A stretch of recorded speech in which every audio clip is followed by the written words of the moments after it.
OK, alors, bonjour tout le monde, merci d'être là. Je n'ai pas assez remercié aussi depuis le début de la session. Merci pour les téléphones, ça fonctionne bien, j'apprécie beaucoup. Je pense que ça ajoute à la pédagogie. Vous mettez ça de côté pendant le cours. Comme vous le savez, aujourd'hui, on prend un virage. On part des finances personnelles, puis on se dirige vers la planification fiscale. Donc, les deux sujets qu'on va traiter à travers la planification fiscale sont le contexte du décès. Comme vous le saviez, vous aviez pas mal de travail à faire en amont. Il y avait des capsules vidéo, il y avait un nouveau volume à regarder, à lire. Donc, il y a le contexte du décès on va faire ça sur 2 semaines. Je dirais presque 2 semaines et demie parce que quand on va parler de fiducie, ben, les fiducies, il y a un lien, évidemment. On va le voir dès aujourd'hui, il y a un certain lien avec le décès, le contexte de l'impôt et le décès. Mais on va aussi voir à toute fin de la session l'actionnaire dirigeant. Fait à mon avis, ça c'est mon avis personnel, dans le top 10 des contextes fiscaux intéressants, je trouve que c'est vraiment deux contextes vraiment, vraiment intéressants où il y a beaucoup de choses à dire puis à faire au niveau fiscal.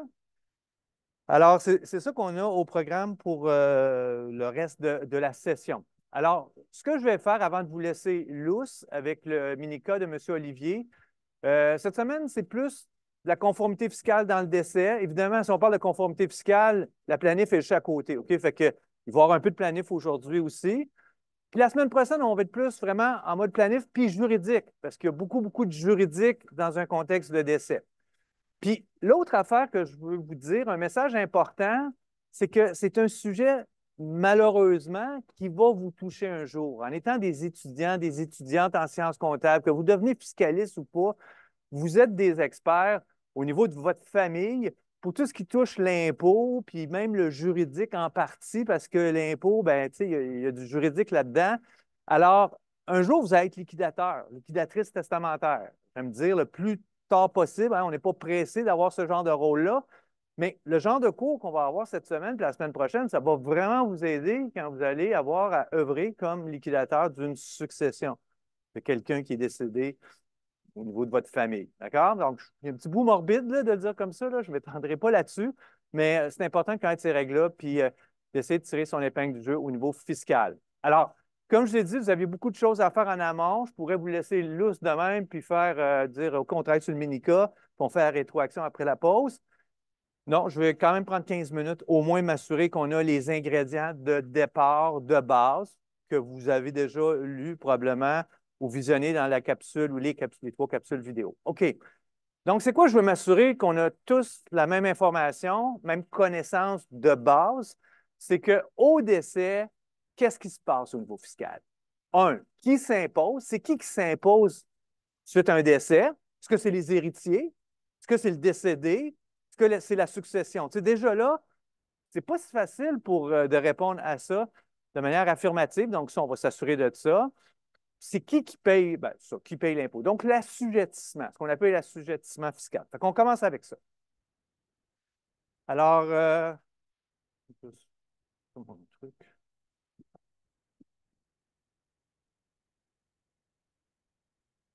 Moi, petit problème technique. Bon, continuons. OK, donc je viens de le dire. Qui paye l'impôt? Qui est assujetti à l'impôt suite à un décès? Il n'y a pas un pays qui fonctionne pareil. Donc, si je vous posais la question, vous voyez, on voit 3 contribuables fiscaux. S'il y a un décès, ça veut dire qu'il y a un décédé, ça veut dire qu'il y a une succession. Pour l'instant, ça peut être flou pour vous, c'est normal, mais il y a une succession. Puis il y a les héritiers. Ce sont des contribuables fiscaux. Les 3 peuvent avoir dans la vie de tous les jours de l'impôt à payer. Un décédé peut avoir de l'impôt à payer, 6 pieds sous terre, il peut avoir de l'impôt à payer, puis une succession peut avoir de l'impôt à payer, puis les héritiers peuvent avoir de l'impôt à payer. OK? Mais suite au décès, c'est ma première question pour vous. OK? Est-ce que les héritiers, ils payent de l'impôt? Tu sais, dans le système canadien, dans le système fiscal, de ce que vous avez compris à ce stade-ci, est-ce que, puis c'est une question qu'on va vous demander, vous êtes héritier, puis quelqu'un va vous demander, hey, je dois-tu payer de l'impôt? J'ai reçu 300 000 d'une succession, j'ai reçu un immeuble locatif, est-ce que je m'impose? Donc, ça, c'est la première question de base, mais qui n'est pas facile à répondre, mais vous la pose la question. Est-ce qu'un héritier paye de l'impôt au Canada? Suite à vos lectures, ce que vous avez compris quand vous levez la tête, est-ce que les héritiers paient de l'impôt? Il y a des États, oui. Il y a des États, des pays aussi. les héritiers pourraient payer de l'impôt. La succession pourrait avoir beaucoup d'impôts à payer suite au décès. Au Canada, ce n'est pas de même que ça marche. Au Canada, tout l'impôt au décès est concentré dans la et les déclarations du décédé. Donc, ça, c'est la première posture à comprendre. Tout se passe dans les déclarations du décédé. D'accord? Donc, il n'y a pas d'impôt sur les successions telles quelles. Ça ne veut pas dire que la succession, elle peut pas avoir un petit impôt à payer. Là, on va en reparler tantôt. Mais il n'y a pas de l'impôt sur les successions. L'impôt sur les successions, c'est dire ta succession vaut 4 millions, tu payes un petit taux d'impôt sur le 4 millions. C'est pas en tout comme ça que ça marche au Québec, au Canada. OK? Donc, tout est concentré dans la déclaration du décédé. Ceci étant dit, je vais juste le faire avec un seul héritier, une héritière, pour que ça soit simple. C'est des vases communicants. Si le décédé, dans la déclaration du décédé, a 1 million d'impôts à payer, puis tu es le seul héritier, par la bande, tu reçois 1 million de moins. Là. Vous me suivez tout là, dans l'histoire? Fait que c'est dans ce sens-là qu'on peut dire, ouais, l'héritier, il subit l'effet. Mais c'est pas lui. C'est pas lui qui est assujetti. Il ne met rien dans sa déclaration d'impôt, héritier. Fait que ça, c'est la première chose que je voulais vous dire. OK. Comment ça se passe, cette imposition-là, le calcul de l'impôt pour le décédé? Bien, je vais continuer. OK, donc, le calcul de l'impôt se passe dans la déclaration du décédé. On va voir qu'il peut y avoir plus qu'une déclaration. Il peut y en avoir trois. Déclaration principale, déclaration de droit au bien, puis une déclaration pour un revenu d'entreprise qui excède 12 mois. On va regarder ça tantôt, puis on va le regarder dans la rétroaction aussi, puis dans le cas. Là, suivez les actifs. Okay, on n'est pas du tout encore des experts en planification successorale. On n'a pas introduit les éléments juridiques qu'on va voir la semaine prochaine. Vous aurez des lectures à faire là-dessus. Mais comprenez qu'il y a un décès. Puis suite au décès, à un moment donné, dans le processus de la succession, tous les biens passent par la succession. Donc, on appelle ça juridiquement la saisine des biens se rend dans la succession. Fait qu'il y a un temps d'arrêt. Même si dans le testament, c'est clair, noir sur blanc, tout est légué à ma conjointe à mon décès, les biens vont passer par la succession. Fait que là, pendant ce passage-là dans la succession qui peut durer 6 mois, mais qui peut durer 4 ans si c'est hyper complexe, contesté, contestable, etc., les revenus continuent à être générés par l'immeuble locatif qui appartenait au décédé et qui passe par la succession. C'est là que les revenus de location peuvent être imposés dans la succession. On n'ira pas trop loin dans ce bout-là, mais c'est dans ce sens-là que la succession peut avoir de l'impôt à payer, dans le sens que pendant que les biens sont sous la gouverne de la succession, bien, les revenus qui sont générés par ces biens-là seront imposables dans la succession. C'est un contribuable fiscal. Fédéral, T1 particulier, T2 société par action, T3 fiducie. Succession, c'est une fiducie. On va tout reparler de ça la semaine prochaine et même dans 2 semaines. Les héritiers, on l'a dit, ils n'ont pas d'impôt à payer. Ils reçoivent le bien libre d'impôt. Ce qui reste, ce qu'il aurait légué selon le testament, on espère qu'il y a un testament, ils reçoivent le bien, ils n'ont pas d'impôt direct. Indirect, ils subissent l'effet de l'impôt du décédé, ça fait moins de biens à distribuer. Fait que ça, c'est pour l'assujettissement. Ça va? C'est clair? Concept de base. Là, maintenant, on va voir comment s'imposent ces revenus-là dans la ou les déclarations du décédé. Comprenez comment que ça fonctionne au Québec-Canada. Il n'y a pas d'impôt sur les successions, comme je vous l'ai dit. Tout se passe dans la déclaration du décédé. Qu'est-ce qu'on inclut dans la déclaration du décédé? Absolument tout. Même de la fiction. Il y a même une invention fiscale. Une règle fiscale qui est vraiment réputée. Puis quand vous voyez ça en fiscalité réputée, ça veut dire la chose ne s'est pas vraiment passée, mais on va faire comme si la chose s'est passée. OK? Fait que, regardez ce qui se passe dans la déclaration du décédé. Qu'est-ce qu'on va inclure? Premièrement, des choses, vous comprenez que son exercice fiscal au décédé, c'est du 1er janvier, parce que c'est ça, les personnes en chair et en os, notre déclaration d'impôt, c'est du 1er janvier au 31 décembre, sauf l'année où je suis né, puis sauf l'année où je suis décédé, à moins que je suis décédé pendant le party du jour de l'an, le 31 décembre. OK? Toutes les autres, c'est du 1er janvier jusqu'au moment du décès. Puis là, qu'est-ce qu'on va inclure? Tout. Les revenus reçus, encaissés, les recettes imposables, du 1er janvier jusqu'au décès. Ça, quand on est vivant, ça arrête là. Pour un particulier, en gros, ça arrête là. C'est sur une base de caisse. En gros, il y a des petites exceptions. Mais en gros, un individu, un particulier en chair et en os s'impose sur les montants reçus, pas les montants à recevoir. En gros. OK? Regardez tout ce qui se rajoute dans l'année du décès. Parce que le fisc, les autorités fiscales veulent se mettre à jour. Qu'est-ce qu'ils vont faire? On inclut aussi tous les revenus à recevoir. OK? tout ce qui est encaissé, tout ce qui est en recevoir. À recevoir, ça veut dire que c'est légalement exigible. Je ne l'ai pas encore reçu. J'ai un immeuble locatif dans mon bail, c'est marqué que les locataires doivent payer à chaque début de mois. Il y en a un, ça fait 3 mois qu'il ne m'a pas payé. Je suis mort. Ah, OK. Montant à recevoir à mon décès. On inclut ça. Les revenus courus. Fait que là, il faut distinguer ça tout de suite là, pour vous. Mais vous, avec 4, 5 cours de comptabilité financière, courus, ça ne doit pas vous mélanger par rapport à recevoir. Il ne faudrait pas. OK? À recevoir, c'est exigible juridiquement dans le contrat. Couru, c'est un truc de, comment il appelait ça, comptabilité d'exercice, reconnaissance des revenus. Bref, c'est de dire, j'ai un intérêt qui m'est payé le 30 juin à chaque année, OK?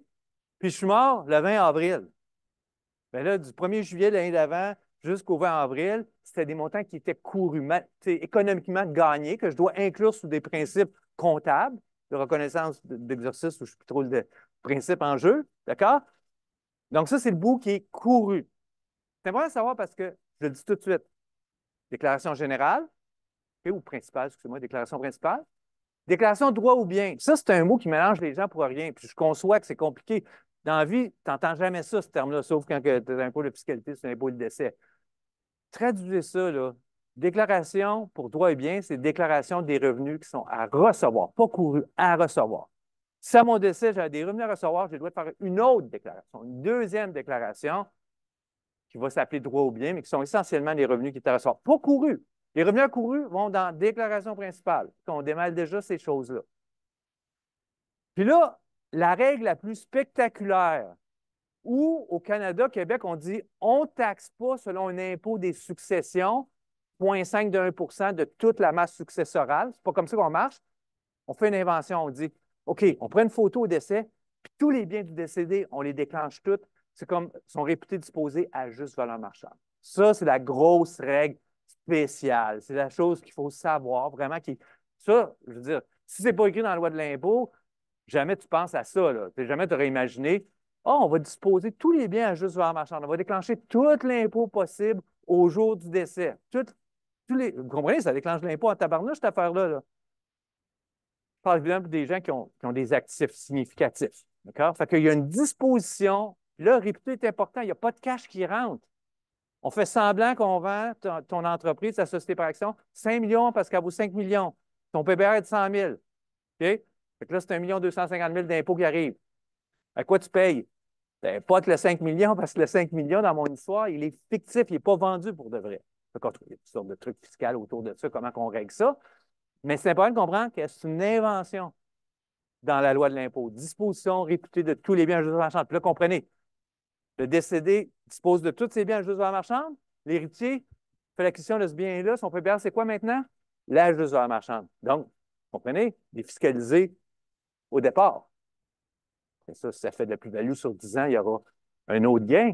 À la base, tu reçois des biens qui sont pleinement imposés et qui tout est dans le PBR. OK. Donc, ça, c'est ce qui se passe au niveau du décédé. Là, je l'ai dit, on ne focusera pas là-dessus aujourd'hui, ni la semaine prochaine, ni à l'examen.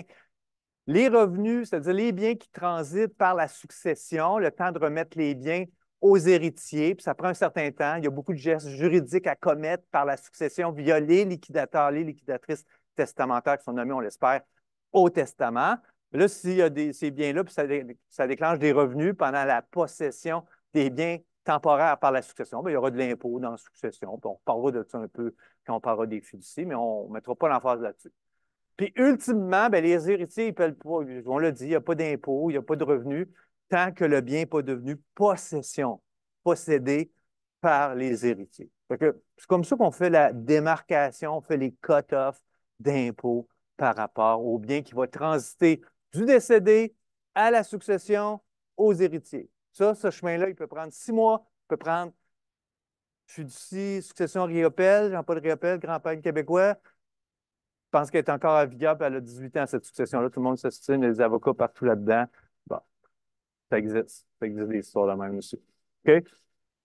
C'est ça que je voulais vous dire. Juste avant de vous laisser sur le mini-cas de M. Olivier, juste vous parler un peu de la troisième déclaration fiscale possible pour un décédé. Juste avant, Par contre, vous le comprenez, hein, quand je vous dis, on peut faire une déclaration principale pour tous les revenus. Si on a la chance d'avoir un montant à recevoir comme décédé, on va l'inclure dans une autre déclaration.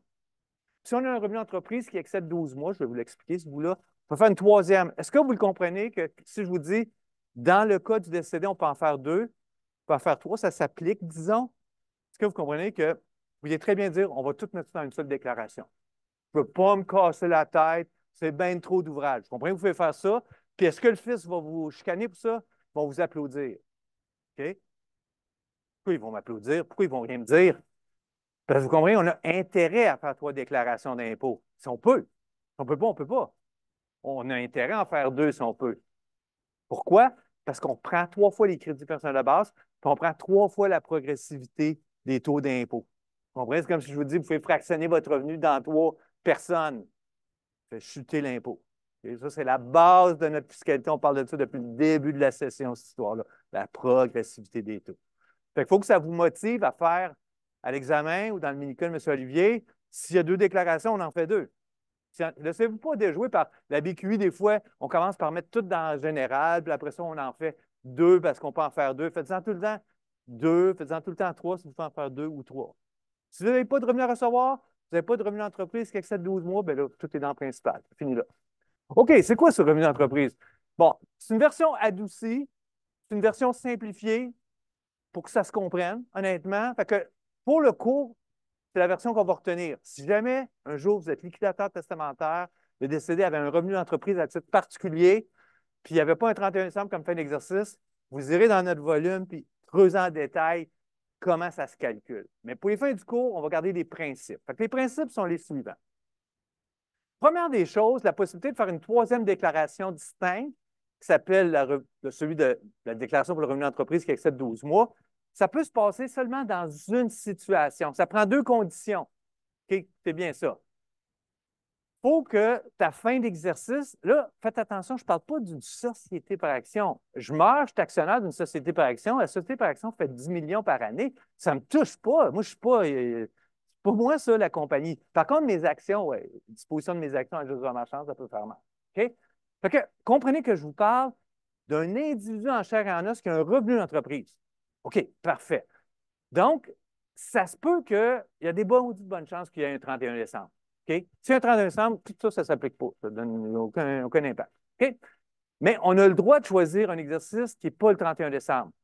Je ne sais pas avec Nicolas si vous en avez parlé, mais c'est un peu compliqué. Tu fais des provisions pour faire une règle de trois, pour rajouter des revenus supplémentaires. Les revenus supplémentaires que tu as pris une année, ça devient une déduction l'année d'après. Ça, je ne vous reparle plus jamais de ça de votre vie. Là, je veux dire, je vais juste le dire au cas qu'il y a quelqu'un qui se souvient de ça. Je ne sais même pas si Nicolas va jusque-là.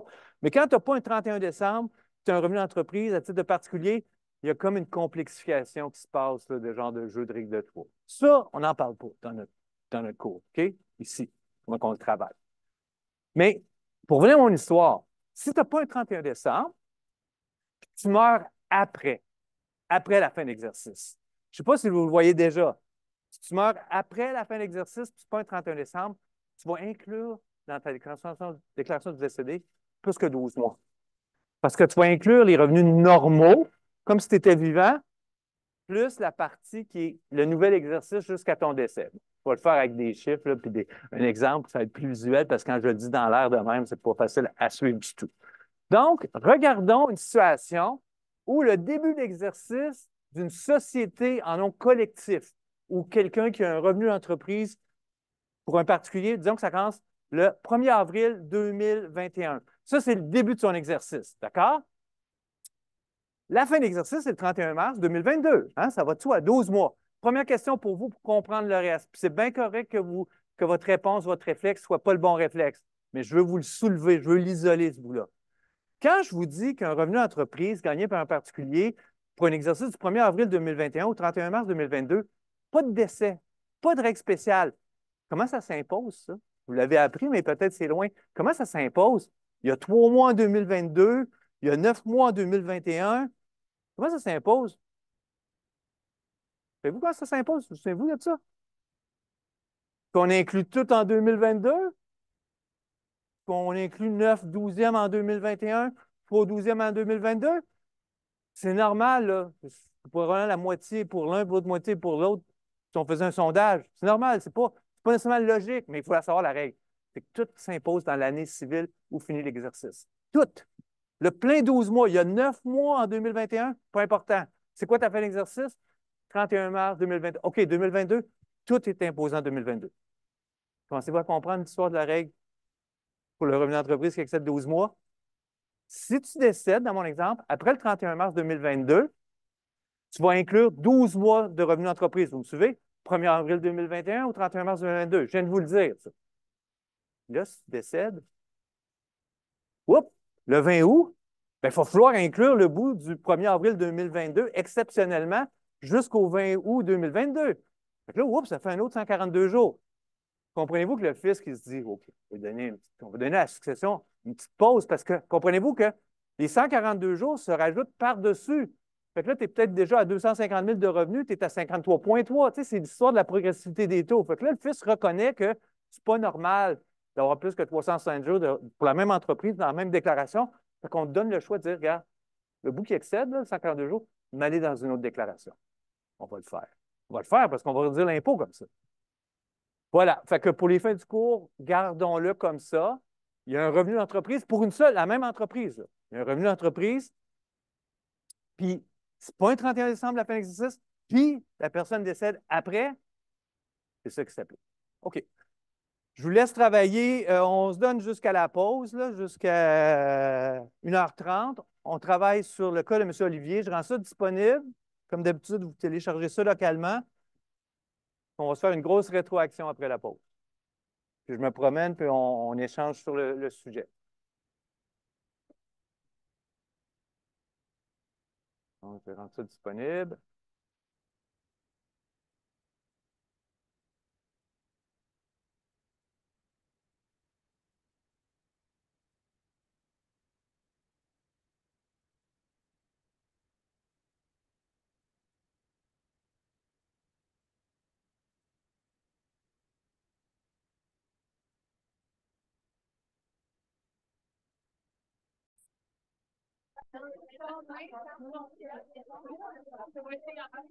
OK, on reprend ça. Je vais commencer par une question pour vous. C'est quoi la grosse bourde? C'est quoi le gros problème fiscal dans le dossier de M. Olivier? Tu sais, si on commence là, vraiment le big picture, qu'est-ce qui est majeur? Après ça, on va aller voir, on va mettre le microscope, tout ça, mais c'est quoi la grande bourde là, ici, là, dans vos mots? Qu'est-ce qui s'est passé ici? Fiscalement parlant?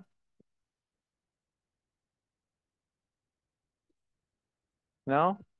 OK. Évidemment, c'est en lien avec la dernière demande ou l'avant-dernière demande que je vous ai fait. C'est que on structure le testament d'une manière qui est contraire à ce qu'un fiscaliste veut faire. Au lieu de reporter de l'impôt, on l'anticipe, on l'invite. On dit, oh, on veut payer de l'impôt. On veut payer tout de suite, là, pas dans 10 ans, pas dans 20 ans. OK? Puis pourquoi je vous dis ça? Parce que est-ce que c'était absolument nécessaire de léguer l'immeuble locatif aux enfants? Parce que l'impact fiscal latent, l'impact fiscal qui était dans Bébite, là, était dans quelle bébite? C'était dans l'immeuble locatif. C'était l'immeuble locatif qui déclenchait un gros revenu si on disposait à la valeur marchande. Donc, à contrario, si c'était l'immeuble locatif qui déclenchait un gros impact fiscal si on disposait à la valeur marchande, c'était avec lui qu'on devait faire le roulement. OK? Donc, le point de départ, puis on va aller voir en détail comment on pourrait faire ça, mais dans le testament, on aurait dû léguer l'immeuble locatif à la conjointe. OK? Puis on va le voir tantôt à la toute fin, mais on va remplacer ça par d'autres choses. L'idée, ce n'est pas de dire, oh, on lègue tout à conjoint puis les enfants, ils n'ont rien. T'sais, on a deux objectifs, là. OK? On a l'objectif de réduire l'impôt au décès, mais il faut respecter aussi la volonté économique, la volonté de M. Olivier qui est de léguer quelque chose de significatif aux enfants. On peut faire les deux, le meilleur des deux mondes. C'est pour ça que je vous mettais à 350 $ faire ce genre de voltige-là. La personne qui a fait ce testament-là, c'est sûrement pas un fiscaliste, là. C'est vraiment tout croche, cette idée-là. OK. On va revenir là-dessus sur le comment, le plus en détail, à la toute fin. Mais c'est ça la grosse situation ici, le cas tu sais, le fait saillant, je dirais. On a bien de la misère avec ça.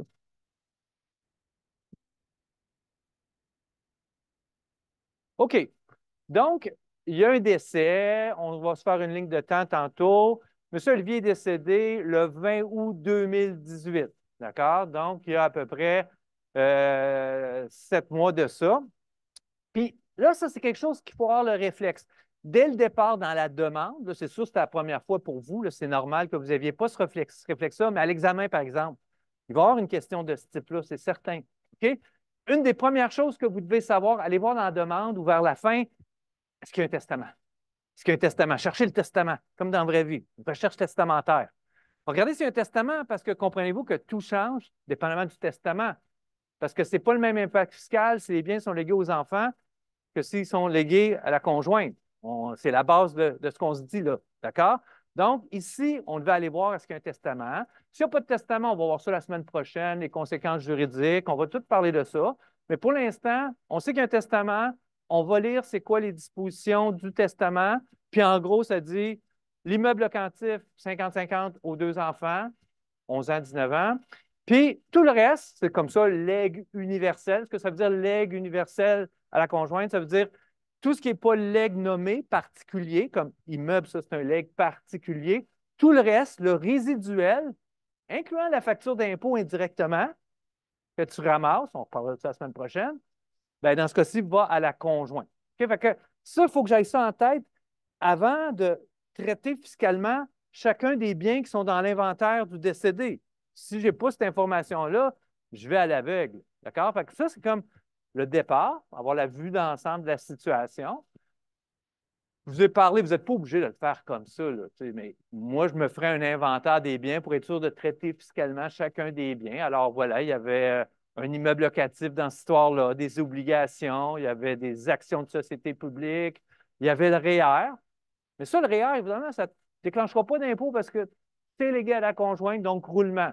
Si on l'échappait belle, c'est un gros montant qui aurait déclenché beaucoup, beaucoup d'impôts si on avait légué ça aux enfants. D'accord? Donc, ça c'était quand même une bonne chose au niveau fiscal. Le CELI, il y a des choses particulières à dire là-dessus. Le régime enrichissement épargne tout, ça n'a pas rapport parce que ça n'appartient pas vraiment.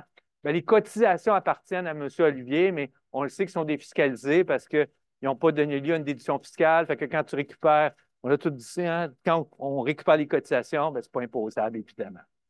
Résidence principale, il y aura des choses à dire là-dessus. La société en nom collectif, au sens fiscal, on appelle ça une société de personnes, ou si c'était un travailleur autonome, ça aurait été le même traitement. Il y a des choses importantes à regarder. On va les regarder tout à l'heure. L'encaisse, des fois, je vois ça, ça, je suis découragé quand je vois l'examen, puis je vois dans les revenus l'encaisse. Tu sais, l'encaisse, s'il y a bien quelque chose de défiscalisé, c'est l'encaisse. OK? Ça va? Donc, tu aurais 1 million d'encaisse, il n'y a pas d'impôt sur 1 million. OK? Ça va? L'assurance vie, malheureusement, on a dû sauter le cours. Je l'ai dit dans le temps des fêtes, là, écoutez ça. Mais sachez que l'assurance vie, ce n'est pas imposable. En général, il y a des exceptions, là, ça dépend de tes produits, mais l'assurance vie, comme vous en entendez parler habituellement, couvrir un risque de décès prématuré, le produit, le 100 000, 200 000, 500 000 qui est reçu par la succession, ce n'est pas imposable, c'est défiscalisé. Alors, les demandes, ça va, là, c'est pas tant important, on va les regarder une à une, mais le cœur de l'histoire, c'est de faire nos déclarations fiscales, puis c'est de ça que je veux parler avec vous dans un premier temps.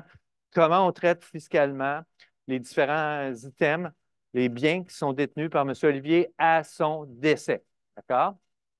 Donc, si on l'a fait, la petite ligne de temps, chronologie, M. Olivier est décédé le 20 août 2018. Aujourd'hui, là, on fait semblant qu'on est le 21 mars 2019. Les dates sont importantes. Suivez les dates ici. Alors, du 1er janvier 2018 jusqu'au 20 août, tous les revenus reçus, à recevoir, courus, dispositions réputées sur les biens à juste marchande qui ne sont pas légués à la conjointe, tout ça va rentrer dans les déclarations du décédé. Après ça, il va y avoir comme une période. Dans ce cas-ci, la période où la succession était en vigueur. Puis mélangez-vous pas, quand je dis ça, je passe de succession à fiducie, c'est des synonymes dans ce cas-ci. La succession est une fiducie. D'accord? Donc, la déclaration de la succession, je ne vous demandais pas de produire ça, on n'avait pas l'information, on ne sait pas l'immeuble locatif a généré combien de revenus de location entre le décès. Il y a une démarcation. À partir du 20 août 2018, tous les revenus générés par les biens c'est des revenus gagnés, en guillemets, par la succession. Donc, on devrait inclure tous les revenus gagnés durant la période de détention des biens par la succession du 20 août 2018 ou 21 août, là, à minuit, quelque chose comme ça, jusqu'au moment où la succession est terminée. Puis dans notre histoire ici, les liquidateurs, on ne les connaît pas, liquidatrices, ont mis fin à la succession le 1er mars. Tous les biens ont été remis le 1er mars 2019. OK? Donc, ça, c'est une déclaration fiscale, mais on n'a pas à produire ça. Je ne vous demande pas de faire ça. Bon, 31 décembre 2018, tel quel. Puis, à partir du 1er mars 2019, les biens appartiendront aux héritiers, puis les revenus qui découleront de ces biens-là, les revenus de biens, seront inclus dans la déclaration des héritiers. Ça va? Donc, ça, c'est juste pour la démarcation. Je peux vous la dire tout de suite, c'est un bon moment pour répondre à la dernière question que je vous ai posée tantôt. Je vous ai dit, il y a un problème. Il y a un problème de séquence, il y a un problème juridique, il y a un problème de responsabilité, OK, dans cette histoire-là. Puis quand vous regardez les dates comme ça, je ne sais pas si vous êtes capable de les voir ou de voir le problème juridique. C'est une question qui est difficile. À chaque fois que je la pose, les gens ne la voient pas, puis c'est correct, là, mais quand je vais vous l'expliquer, il faut que vous compreniez un petit peu de quoi il s'agit. Donc, quand vous voyez ça, est-ce que vous voyez quelque chose qui... Je vais donner un petit indice parce que normalement, les gens, ils ne le voient pas. Fait que le petit indice, c'est que, on va en parler plus la semaine prochaine, mais le liquidateur ou la liquidatrice testamentaire qui gère la succession, en gros, là, en accéléré, elle recueille tous les biens, elle fait l'inventaire des biens, puis avant de remettre les biens aux héritiers, elle doit payer les dettes. Ça va de soi, c'est la logique. Il faut payer les dettes avant de remettre les biens aux héritiers. Puis si jamais il y a plus de dettes que d'actifs, les héritiers devraient dire je refuse la succession, je refuse. Okay? Puis on a le droit de faire ça. Okay? Mais vous comprenez que si elle est positive, il faut quand même que les liquidateurs payent les dettes. Ça vous donne-tu un peu un indice, ça, quand je vous dis ça, pour regarder les dates qui sont là? Est-ce que le 1er mars 2019, quand les liquidateurs remettent les biens aux héritiers, est-ce que toutes les dettes ont été payées? C'est quoi la dette qui manque, Mélanie? La déclaration d'impôt. On est après faire le 21 mars la déclaration d'impôt. Ça va amener de l'impôt à payer. L'impôt à payer, c'est qui qu'il faut qu'il paye ça? C'est la succession. C'est qui est responsable de la succession? C'est le liquidateur. Fait que le liquidateur, il a remis les biens. Il n'y a plus de levier, il n'y a plus rien. Puis il y a une dette. Fait que là, il faut qu'il rappelle les héritiers de dire hey, finalement, là, il faut que tu me donnes 20 000, toi, il faut que tu me donnes 40 000, toi, il faut que tu me donnes 70 000. OK, c'est tout dans la famille, comme ici, vont s'entendre. Mais s'il y avait un héritière mystère en Australie, à quelque part, là, dans l'histoire, là, c'est le liquidateur qui est au bâton, qui a fait ça tout croche. OK? Fait que vous ne l'ayez pas vu quand je vous le demande, c'est jamais arrivé, je pense, en 10 ans que quelqu'un voit ça. Mais là, quand je vous l'explique, vous vous dites, ouais, OK, c'est vrai que ça n'a pas trop d'allure de remettre les biens avant même que les dettes ne soient pas toutes payées. Okay? Ça, c'est un problème qu'il y a ici dans le déroulement de la succession de M. Olivier. OK. Ah, on n'a pas parlé de tout ça. On va faire très rapidement. C'est du par cœur, c'est le cas de le dire. J'aime bien avoir un raisonnement sur tout, mais là, il y a une limite. Les délais de production. Donc, la succession, le liquidateur, aussi le liquidateur n'a pas les compétences. La personne qui va être engagée par le liquidateur pour faire les déclarations fiscales comme vous avez fait aujourd'hui, M. Olivier, on avait jusqu'à quand pour produire ces déclarations-là? C'est le plus tard de 2 dates. OK? Donc, soit comme si la date normale, comme s'il n'était pas décédé.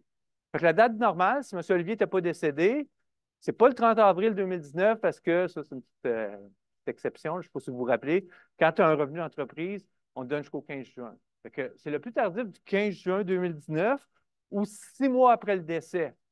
Fait que 6 mois après le 20 août, je pense que ça nous amène au 20 février. Bref, on a jusqu'au 15 juin 2019 pour produire les déclarations de M.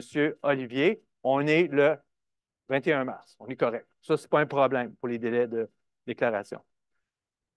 Pour la succession, il n'y a pas de. C'est la règle générale des fiducies. On va voir ça en 2 semaines, les fiducies en détail. Fiducie, là, tu n'as pas grand temps, tu as 90 jours. 90 jours après la fin d'exercice. Donc, dans le cas de la succession qui se termine le 1er mars, bien, rajoute 90 jours, tu as jusqu'au 1er juin 2019. Donc, on va quand même avoir le temps, on est juste le 21 mars, mais on n'a pas excessivement, pas beaucoup de temps pour la produire. Pour les héritiers, bien là, ce sera leur date normale de production. Fait que voilà pour les délais de production des différentes déclarations fiscales pour le décédé, pour la succession, puis bon, les héritiers.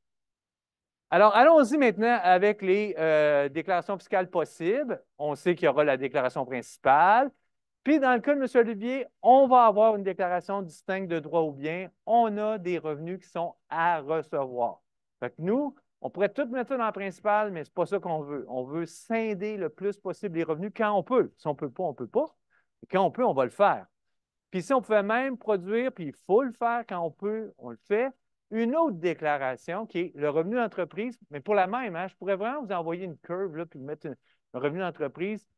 Ce sont les deux des 31 décembre, mais tu en as deux entreprises différentes. Ça, il n'y aurait pas de déclaration distincte. C'est pour la même entreprise, si tu excèdes 12 mois, tu peux, pour la période qui excède 12 mois, faire une déclaration distincte.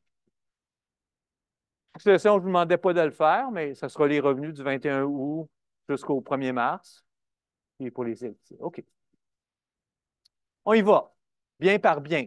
Juste faire un petit peu décortiquer le traitement fiscal. Il y a un immeuble locatif. Fait que quand il y a des biens, il y a toujours comme, pour les biens, je parle, deux types d'impact fiscal. Il y a la disposition du bien qui est un type, qui fait un gain ou une perte en capital, ça va. Puis avec un bien amortissable, une récupération amortissement, on va reparler de ça tantôt. Puis aussi un revenu de bien. Je veux dire, l'immeuble me génère des revenus de location. C'est deux types d'inclusion qui sont des choses différentes. Il ne faut pas oublier les deux éléments. Fait que pour l'immeuble locatif, au niveau des revenus de location, c'était donné dans l'énoncé 7 000 de revenus. Là, je vous dis après l'amortissement, après toute dépense, ça donnait 7 000 jusqu'au 20 août, jusqu'au décès. Si je vous donnais des revenus jusqu'au 31 décembre, il faut vous poser des questions. Quel bout je dois enlever, là?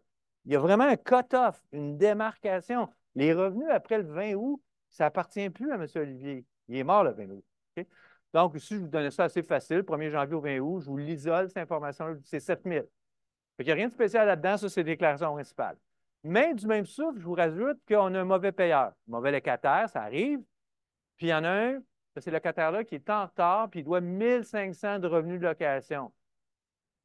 Après dépenses, mais de toute façon, tu ne peux pas vraiment isoler les dépenses reliées à un loyer. C'est 1 500 à recevoir. Fait que ça, bravo, c'est un droit ou bien, c'est un montant à recevoir, je le mets dans l'autre déclaration.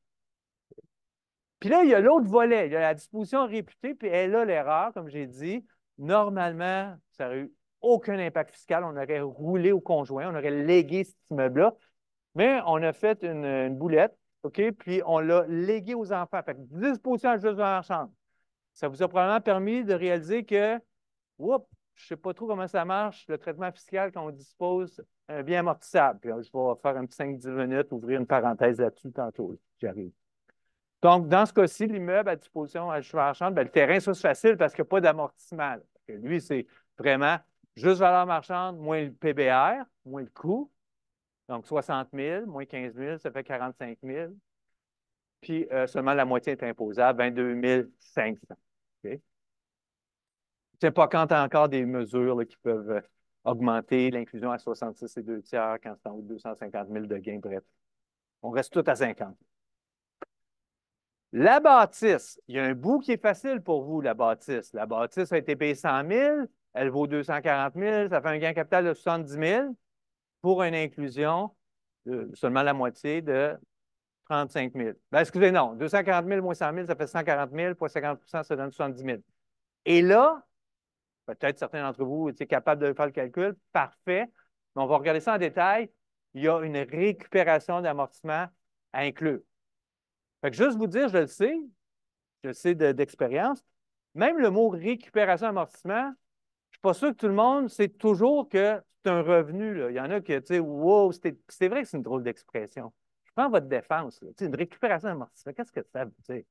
On va se l'expliquer, on va essayer de se le rappeler, se l'expliquer, donner une autre chance de comprendre, mais c'est un revenu à inclure. C'est de l'amortissement qu'on t'a donné dans le passé, mais qu'on dit non, finalement, on n'était pas supposé t'en donner. On va le récupérer, on va le remettre dans les revenus. Okay? Puis on s'explique. Donc, ça, c'était tous les traitements fiscaux en lien avec le bien qui s'appelle immeuble locatif. Parfait. Je vois au bien. Fait que là, j'y arrive. OK, là, j'arrive avec mon explication. Quand vous l'apprenez en fiscal 2, c'est surtout pas une pierre que je lance à Nicolas Boivin, Nicolas Lemelin qui enseigne ces cours-là. C'est compliqué d'expliquer le concept de disposition de biens amortissables au niveau fiscal. Moi, je vais essayer de vous le présenter d'une autre manière. Vous avez plus de maturité fiscale, vous êtes en fin de bac. Je vais tenter une autre approche. Parce que l'approche théorique de moindre du coût du produit de disposition, là, ça, c'est comme un slogan. Là, les gens, ils entendent ça, puis vous ne pouvez pas vraiment comprendre qu'est-ce que ça présuppose, honnêtement. La plupart des gens ne peuvent pas comprendre qu'est-ce que ça veut vraiment dire. Puis à part de l'apprendre par cœur, on est un peu cuit avec cette affaire-là. Moi, je ne vous parlerai pas de moindre du coût du produit de disposition pour calculer s'il y a une récupération d'amortissement ou une perte finale. OK? Fait que j'essaie une autre approche. Voilà, je fais ça, j'essaie ça. Fait que revenons à l'exemple du bien amortissable qui est légué aux enfants par M. Olivier. Il vaut 240 000. Le coût est de 100 000, la FNAC est de 40 000. Pour vous expliquer ça d'une autre manière, sur une base économique, vous montrer la logique de la fiscalité avec l'économique, OK? Je veux juste m'assurer qu'on comprend tous ces attributs fiscaux-là. Tout le monde comprend que 240 000, ça veut dire que ça vaut 240 000? Tout le monde comprend que le coût, ça veut dire j'ai payé 100 000? Puis est-ce que tout le monde comprend que la FNAC, ça veut dire qu'on a pris 60 000 d'amortissement dans le passé? Ça, il faut. Si déjà ça bloque, on ne pourra pas se comprendre. Ça va, vous comprenez? Parce que la FNAC, ça veut dire la fraction non amortie du coût en capital. Donc, qu'est-ce qui reste à amortir? Fait que forcément, entre le coût et ce qui reste à amortir, c'est ce qu'on a amorti. OK? On est tout à la même place? 60 000 d'amortissement. Ça, c'est l'état des lieux fiscaux par rapport à la bâtisse. Là, voilà, j'arrive avec une autre approche. Ce n'est pas moindre du coût des produits de disposition. Je vais avec une approche logique, économique. Suivez-moi bien. Ben, juste avant, une dernière affaire. Si ce n'était pas un bien amortissable, est-ce que vous réalisez que le 100 000 de coût, il aurait passé à la dépense tout de suite? Hein, vous comprenez? Mais vu que c'est un bien amortissable, il faut y aller par amortissement, selon la loi de l'impôt, quelle catégorie, quel est le taux, bon, tout ça. OK? Mais là, j'arrive avec mon approche économique. Fiscalement, il y a eu un gain capital de 140 000, c'est facile. Puis, il y a une récupération de 60 000, bien, certains sont capables de le faire, mais c'est pas tout le monde, pas du monde ne comprenne pas trop, avec raison. OK? Fait que je vais vous expliquer un peu comment je vois ça, le traitement fiscal d'un bien amortissable. OK? La preuve fiscale du gain en capital de 140 000, puis on te récupère, on inclut un 60 000 de revenus supplémentaires, tout à la disposition à 240 000 d'un bien amortissable qui avait un coût de 100 000, puis une taxe de 40 000, ça s'explique de la façon suivante. Quand tu regardes juste les déboursés, là, regardez juste qu'est-ce qui rentre dans les poches, qui sort dans les poches de M. Olivier, OK? Ou de quelqu'un, pas M. Olivier, parce que là, il faut que l'argent se promène pour que ça frappe plus l'imaginaire. Fait que si mon immeuble vaut 240 000, je l'ai payé 100 000, comprenez qu'est-ce qui s'est passé dans les poches particulières. Il a sorti 100 000, comprenez? Puis il y a une recette de 240 000, tout le monde le voit. Facile, là, ça, OK? Fait que globalement, combien ça y a coûté, cet immeuble-là? Non, ça n'a rien coûté. C'est le contraire de coûter quelque chose. Il s'est enrichi de 140 000. Est-ce que tout le monde comprend ça? Tout le monde comprend que quand je regarde juste les flux monétaires, j'oublie la fiscalité, je fais juste regarder qu'est-ce qui rentre dans les poches, qu'est-ce qui sort. Il est sorti 100 000, mais on a redonné 240 000 20 ans plus tard ou 15 ans, peu importe. C'est quoi ton coût? Ça t'a coûté combien? Zéro. Je me suis enrichi, je ne me suis pas appauvri. OK. Fait que tu n'as pas eu de coût. Fait que le traitement fiscal, il ne faut pas qu'il te reconnaisse une dépense fiscale. Tu t'es enrichi. Fait que moi, le résultat du traitement fiscal, il faut que ce soit l'imposition de 140 000, globalement. Ça va? Jusque-là, ça va l'économique, vous le suivez? Là, on va aller voir le fiscal, qu'est-ce qu'il dit. Le fiscal dit, on a commencé par te donner une dépense de 60 000. Rappelez-vous, il ne faut pas en donner. C'était correct de le prendre. Mais une fois qu'on sait la valeur quand on le vend, il faut tout se mettre à jour. C'est comme une mise à jour, un ajustement. Fait qu'on t'a donné 60 000 dans le passé, ça ne t'a coûté rien, tu t'es enrichi de 140 000. Fait que, première affaire, tu vas récupérer, tu vas inclure cette dépense-là comme un revenu dans ta déclaration. C'est ce qu'on appelle récupération de DPA. Puis, tu vas t'imposer sur l'autre bout 140 000 gains en capital. Là, l'affaire de l'inclusion à 50 ça ne s'explique pas. Il n'y a pas de logique là-dedans. Okay? C'est comme un incitatif fiscal. OK? Regardez comme ça balance. Fait que je répète, l'histoire de cet immeuble-là, ça ne m'a coûté rien. Ça a été que il y a plutôt 140 000 qui est rentré dans mes poches de plus que je n'avais pas. Fait qu'au niveau fiscal, il faut que le résultat final, c'est 140 000 d'imposition. Fait que si on m'a déjà donné 60 000 de dépenses, il faut commencer par réinclure cette dépense-là comme un revenu. Voilà, c'est ma meilleure tentative pour vous expliquer ça d'une autre manière, OK? Fait que là, je suis un peu nerveux parce que je vais faire un petit test sur ma pédagogie, OK? Je vais poser la question en mode chaos, mais je change un peu la donne. Je veux juste voir si...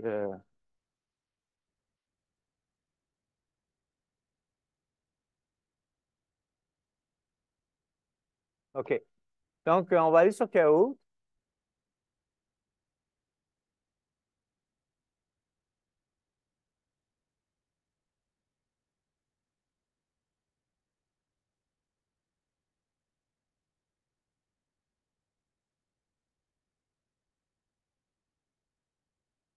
Fait que votre résultat fiscal, il faut que ce soit chaque dollar d'enrichissement est imposable, puis chaque dollar de dépense ou déboursé est déductible. Pas une pièce. Il ne faut pas que vous preniez deux fois des dépenses fiscales là, dans votre raisonnement fiscal.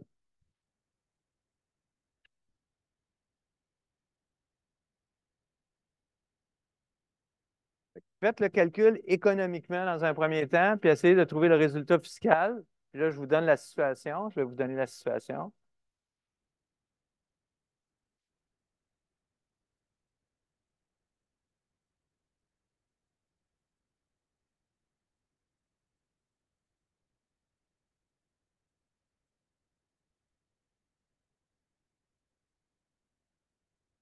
Oui.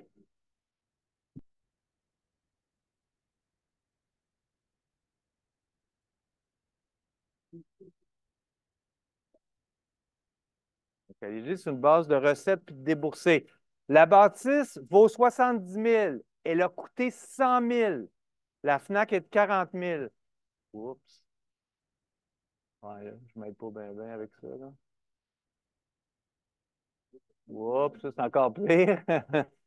OK, donc la bâtisse vaut 70 000.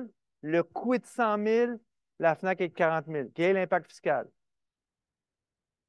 Commencez par déterminer économiquement qu'est-ce qui s'est passé dans les déboursés. Vous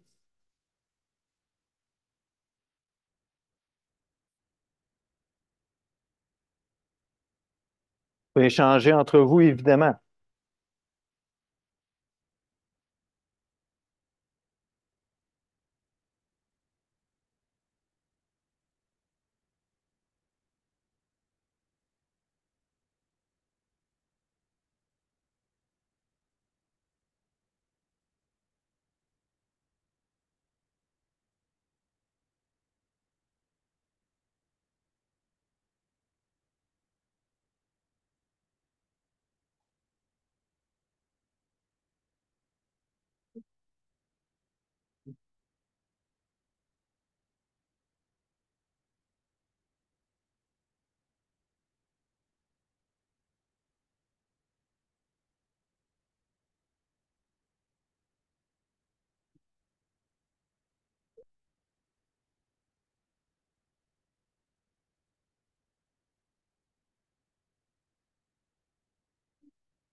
Quel est l'appauvrissement ou quel est l'enrichissement? Puis il faut que ça balance avec l'imposition.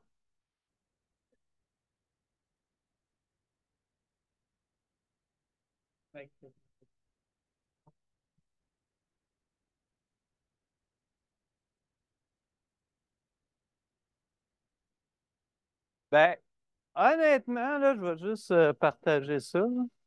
Partager ça.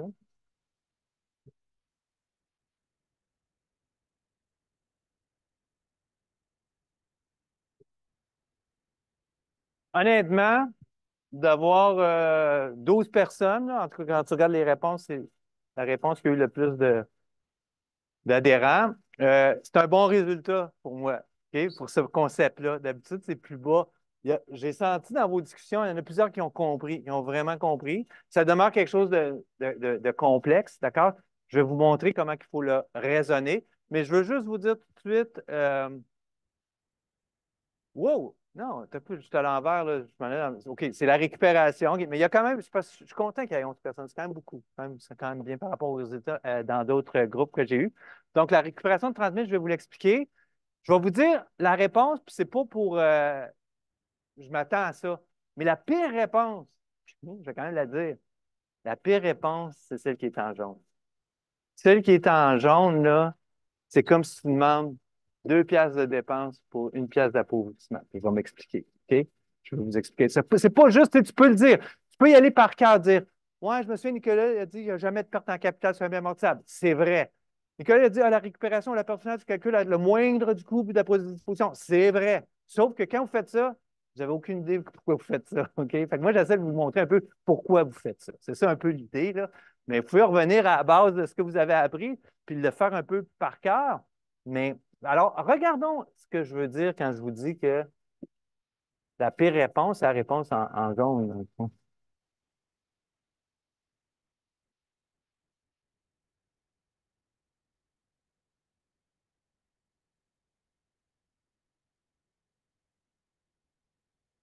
OK? Fait que je vais y aller un peu, ou je vais y aller avec la même approche que tantôt. OK? Je commence par l'économique. OK? Donc, regardez là maintenant, le coût de 100 000, oups, la juste enchère est en bas du coût, là. Réalisez ça, évidemment. Puis la FNAC est de 40 000. Fait que quand je vois ça, je dis, OK, j'ai sorti 100 000 de mes poches, j'ai reçu 70 000, mon coût, c'est ça que vous voulez, mon déboursé net, mon coût, c'est 30 000. C'est 100 000 moins les 70 000 que j'ai reçus. Fait que fiscalement, il faut me reconnaître 30 000 de dépenses dans la mécanique fiscale. Pas 60 000 de dépenses, 30 000. Vous comprenez? Bon, la FNAC, on l'a déjà dit, quand j'ai un coût de 100 000, je vois la FNAC à 40 000. Tout le monde était d'accord tantôt pour dire, ça veut dire qu'on t'a donné 60 000 d'amortissement, de DPA. Fait que, faisons la preuve. OK? Donc, il y a juste une récupération de 30 000. La preuve économique dans le premier, je viens de la dire. J'ai déboursé 100 000 pour l'immeuble, j'ai vendu 70 000, donc mon appauvrissement est de 30 000. Il faut que mon résultat fiscal donne 30 000 de dépenses fiscales. OK, ça commence mal parce qu'on m'a déjà donné 60 000. On m'a déjà donné 60 000, il fallait qu'on me donne 30 000. Fait que je vais avoir une récupération de 30 000. Quand j'arrête là, oups, le traitement fiscal est complété. On m'a donné 60 000 d'amortissement dans le temps, puis là, on me récupère, on me rajoute un revenu de 30 000. L'un moins l'autre, c'est comme si globalement, on m'a donné 30 000 de dépenses.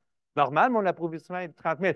Alors, tous ceux qui ont pris la récupération de 30 000 plus la perte en capital de 30 000, parce qu'elle est comme très, très, elle vous attire avec raison. Vous voyez un coût de 100 000, vous voyez une juste enchère de 70 000, c'est dur de ne pas dire qu'il n'y a pas une perte en capital de 30 000. Il faut être fort en tabarnouche, là. C'est normal que vous dites ça, mais c'est pas bon. C'est pas bon. Parce qu'un bien amortissable, ça ne marche pas de même. On donne des dépenses par l'amortissement. Fait que ça diminue à quelque part tout le temps. Conceptuellement, c'est comme si ça diminuerait ton PBR ou ta base fiscale. Bref, voilà. Donc, la DPA nette accordée 30 000, l'appauvrissement 30 000. Fait que c'est ça. Ça, c'était comme un peu une autre occasion de revisiter le traitement fiscal sur un bien amortissable. Donc, juste la dernière chose que je vais vous dire, on comprend un gain capital sur un bien amortissable, parce que quand c'est en haut du coût. Ça, tout le monde le savait, je n'avais même pas besoin de dire un mot, ça, vous le saviez. Euh, quand la gestion marchande est en haut du coût, bien, tout ce qu'on t'a donné en amortissement, il faut le récupérer comme inclusion. Ça, c'est de ça qu'on commence à parler. OK? Puis, ça fait que ça, c'est un ajustement fiscal sur l'amortissement, sur la récupération d'amortissement. Mais quand est-ce qu'on va me donner une perte finale? Puis une perte finale, ce n'est pas une perte en capital, c'est un dernier ajustement sur tes dépenses fiscales, sur l'amortissement, mais il va dans l'autre sens. Ce n'est pas une inclusion comme la récupération, c'est une dernière dépense. Dans le portrait ici, qu'est-ce que ça aurait pris pour avoir une perte finale? Perte finale, ça veut dire qu'on ne t'a pas donné assez d'amortissement dans tout le roman de l'histoire. Comment? Ça aurait pu vendre en bas de 40 000. Si finalement ma jeu en chambre était de 15 000, bien là, c'est 60, vous comprenez, il manque un bout, là, il manque entre 40 000 et 15 000 de dépenses fiscales. Ça aurait été une perte finale. Regarde. Bien amortissable, voilà le traitement fiscal, pas si simple que ça, comme vous pouvez voir. Euh, alors, on continue. C'était comme une petite parenthèse que je voulais faire avec vous. Alors, dans le cas, on revient vraiment dans le cas de M. Olivier, il y a des obligations.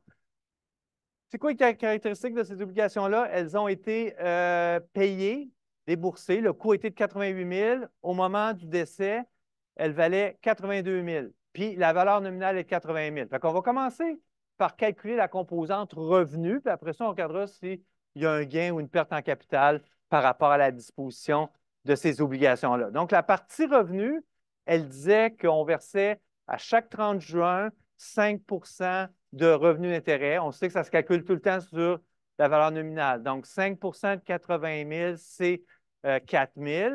Donc, le 30 juin, le 4 000, le coupon était disponible, mais M. Olivier n'a pas eu le temps ou ça n'a pas été déposé. Donc, un montant qui était dû le 30 juin, puis qui n'a pas été déposé au moment du décès, c'est un droit au bien. C'est un montant à recevoir.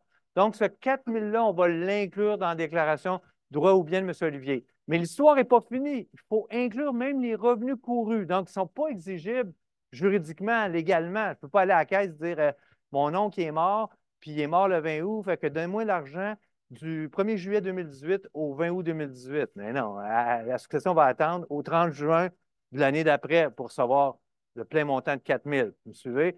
Fait que, mais nous, on doit, au sens fiscal, être à jour et inclure le couru. Fait que le couru ici, c'est notre 80 000 fois 5 fois 51 jours sur 365. Donc, du 1er juillet 2018 jusqu'au décès 20 août 2018. Entre vous et moi, pensez-vous qu'il y a du bordel? Tu sais, c'est bordélique, cette affaire-là, en vraie vie. En vraie vie, c'est bordélique. Savez-vous pourquoi? Parce que c'est ça que tu es supposé de faire, OK? Puis disons que tu as fait ça, puis là, tu reçois le 4 000, tu sais, la succession reçoit le 4 000 parce qu'elle n'est pas réglée, disons, au 30 juin 2019. Comprenez-vous, il ne faut pas mettre 4 000 dans la succession parce que tu viens déjà d'imposer 559. Bref, mettez des zéros pour rendre ça plus spectaculaire, là. C'est des erreurs qui peuvent coûter cher. C'est juste des petites pièces, là. Fait que ça, c'est le bout des revenus. OK, quelque chose de bien intéressant par rapport au fait que ces obligations-là ont été payées 88 000 par M. Olivier. Pour moi, du décès, elles valent 82 000. C'est de toute évidence un bien qui a été légué à la conjointe, donc on a le droit au roulement. C'est facile, tous les biens ont été légués à la conjointe, sauf, comme on a dit tantôt, l'immeuble locatif. Fait que le roulement, ce serait de ne pas faire de vagues, pas faire de bruit, de dire OK, on le fait en roulement, donc on fait la transaction dans la déclaration de M. Olivier au coût, au PBR. 88 000 ou 88 000, zéro. Comment ça, ça peut être une mauvaise réponse? Ben oui, ça peut être une mauvaise réponse. Parce que tu aurais pu, c'est ce qu'il fallait faire, refuser le roulement. Tu as le droit de refuser le roulement sur les biens qui sont légués à la conjointe, parce que c'est juste avec la conjointe que tu peux avoir un roulement. Fait que refuser le roulement, qu'est-ce que ça fait? Ça fait que là, tu ne disposes pas à 88 000, tu disposes à 82 000, puis le coût de 88, fait que tu viens de faire une perte de 6 000. Tu viens de créer une perte en capital de 6 000. C'est du déplacement. On comprend que c'est du déplacement. Ce 6 000-là aurait pu être créé, cette perte-là aurait pu être attribuée à madame si madame, on a pris le roulement, puis madame vend dans 2 ans, puis elle a cette perte-là. Mais est-ce que j'aime mieux que ce soit madame qui ait la perte ou monsieur? Monsieur, pour deux raisons. Ben, même trois, là, mais je vais en dire deux. OK? Deux raisons. Un, parce que tout de suite, la perte. Un gain, tu vas reporter au fiscal. Une perte, tu veux amène la perte. OK?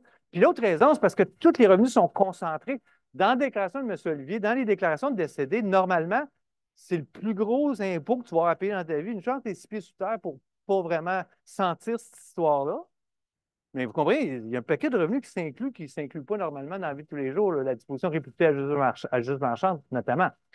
Donc, ici, on refusait le roulement, puis on créait une perte de 3 000 Bien, perte en capital de 3 000, perte en capital de 6 000. Ça va? Fait que je voulais. Donc, ça, c'était vraiment le bon traitement. Le roulement, ce n'était pas un bon traitement, là. Zéro, ce n'était pas le bon traitement. Il fallait faire moins 3 000.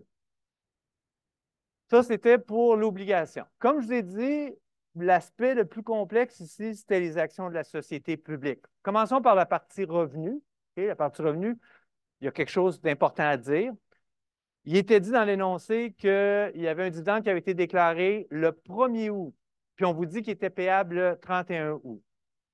On pourrait être en désaccord. On pourrait s'obstiner bien longtemps pour dire qu'un dividende déclaré avant le décès, puis payé après le décès, que ce n'est pas un droit au bien, mais c'est écrit dans un bulletin d'interprétation de l'ARC qu'un dividende déclaré avant le décès, puis payé après le décès, c'est un droit au bien. Vas-tu gaspiller ma salive, me signer sur quelque chose qui me rend service, que j'aime savoir? Un droit au bien, c'est tout le temps une bonne nouvelle. Rappelez-vous ça, là. Ça nous permet de fractionner, envoyer ça dans une autre déclaration fiscale. Plutôt que de le rajouter par-dessus 228 000, on le rajoute par-dessus 8 000 ou 7 000 ou 6 000, vous comprenez?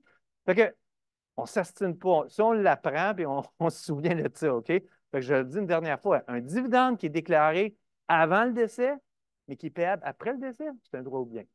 Fait que je le prends, 3 000 C'est un droit au bien, c'est encore un particulier, M. Olivier. Fait qu'il faut le majorer. Un particulier reçoit un dividende, sauf si c'est un dividende étranger, tu le majores. Ben, je n'enlèverai pas de points pour ça là, à l'examen, mais pour votre information, on le majore. Bon, l'autre bout là, qui était compliqué, c'est qu'il y avait des drôles d'affaires qui sont passées par rapport aux actions telles quelles. Les actions, si je me souviens bien, avaient été achetées en mai 2017. Ils avaient été payés 25 000 d'accord? Puis au 20 août, il valait 31 000. Au moment du décès, 31 000. Puis la succession a vendu ces actions-là 24 000. Alors, c'est là l'histoire. Le début de l'histoire, puis je l'ai compté rapidement tantôt, si je ne me trompe pas, c'est de dire qu'il n'y aura pas de roulement. Même si les actions étaient destinées à madame, il n'y a pas de roulement parce que les actions ne sont pas remises à madame. Ce qui est remis à madame, c'est le produit de vente de 24 000 parce que le liquidateur, les liquidatrices testamentaires ont décidé de vendre ces actions-là. L'histoire ne dit pas pourquoi. Peut-être parce que les actions commençaient à perdre beaucoup de valeur, puis ils se sont tous entendus dire on devrait vendre. Fait que, vu que les actions n'ont pas été remises, il n'y a pas de roulement. Fait qu'il faut faire la longue histoire. Je vais vous montrer tout de suite la longue histoire. La longue histoire, c'est ça. OK? On va aller à la prochaine acétate pour illustrer la situation. Donc, il faut que ce soit logique, la fiscalité. Il ne faut pas qu'il y ait des dollars qui ne sont pas imposés. Il ne faut pas qu'il y ait des dollars qui sont double imposés. Si tu arrives avec une double imposition, presque certain que tu as fait une erreur fiscale, sauf si c'est punitif par rapport à un article de loi fiscale. Okay? Des fois, c'est voulu la double imposition parce que le fisc est choqué. Okay? Là, il n'est pas choqué. Là, ici. Alors, qu'est-ce qui se passe au début? Économiquement, commençons par lever la tête. Économiquement, ça a été acheté 25 000, ça a été vendu 24 000. Fait que la perte économique est de 1 000. Tu n'es pas obligé d'écrire ça. C'est pour vous expliquer. Fait que si mon résultat fiscal global ne donne pas une perte de 1 000, il faut que je me pose des questions. C'est ça que ça devrait. Le résultat fiscal devrait être ça en bout de ligne. Mais c'est un méchant long détour ici. C'est une longue histoire pour arriver à 1 000. Mais il faut la faire au complet, l'histoire, parce que c'est comme ça que ça va se traiter fiscalement dans la vraie vie. Là. Fait qu'on y va étape par étape. Première étape, c'est de dire dans la déclaration de M. Olivier, je suis désolé, mais il faut que ça soit une disposition à juste en argent. Je viens d'expliquer pourquoi les actions n'ont pas été remises au conjoint survivant. Fait que produit de disposition 31 000 parce que les actions valent 31 000 le 20 août. Le PBR, on l'a dit, M. Olivier avait acheté ces actions-là en mai 2017, 25 000. Donc, gain en capital 6 000. Hey, ça commence mal. Mon histoire fiscale commence très, très mal. On est loin de la logique là, pour l'instant. Économiquement, c'est moins 1 000. Puis la première chose que je dis, c'est inclus 6 000 de gain en capital dans la déclaration principale de M. Olivier. Mais c'est la réalité. Le début commence comme ça. Fait que là, on n'a pas le choix. Je vous avais dit, faites pas vraiment de calcul d'impôt dans la succession, mais là, vous devez tenir compte de l'impact fiscal dans la succession, du fait que la succession, elle, en novembre 2018, je pense, dans l'histoire, dans la succession, elle le vend. Elle vend ces actions-là 24 000. Hein? Ça dit ça. Puis là, pour quelqu'un qui comprend la fiscalité, qui comprend la symétrie fiscale, qui n'est pas obligé d'apprendre tout par cœur, bien là, elle est là. Ta validation de ta compréhension fiscale est là. C'est quoi le PBR pour la succession? Il faut absolument que vous compreniez que c'est 31 000. Sinon, c'est bien trop insuffisant la fiscalité. Si vous ne voyez pas que c'est 31 000, ça doit être dur tout le temps, tout le temps, tout le temps la fiscalité. On a imposé 31 000 dans la déclaration de M. Olivier. Bien, il faut partir avec 31 000 de base fiscale pour l'autre après. L'idée, ce n'est pas d'imposer 2 fois les mêmes piastres. Okay? Fait que le PBR est de 31 000. Produit de disposition 24 000, whoop, 7 000, perte. Là, 2 secondes, on regarde ça. 6 000 de gains dans la déclaration principale de M. Olivier, 7 000 de perte en capital dans la succession emprisonnée, puis je ne peux pas l'utiliser. Ah, là, je ne peux pas l'utiliser. Ben, à la base, je ne pourrais pas l'utiliser parce qu'à la base, c'est une perte de la succession, pas de M. Olivier, à la base. Puis pour utiliser une perte en capital, il faut du gain en capital. Je n'aurai pas de gain en capital dans la succession, là. Il n'y a rien pour me générer du gain en capital. Fait que cette perte-là, elle serait perdue. Sauf, il y a une règle fiscale, puis on est peut-être 2 000 à 3 000 qui connaissons ce secret-là.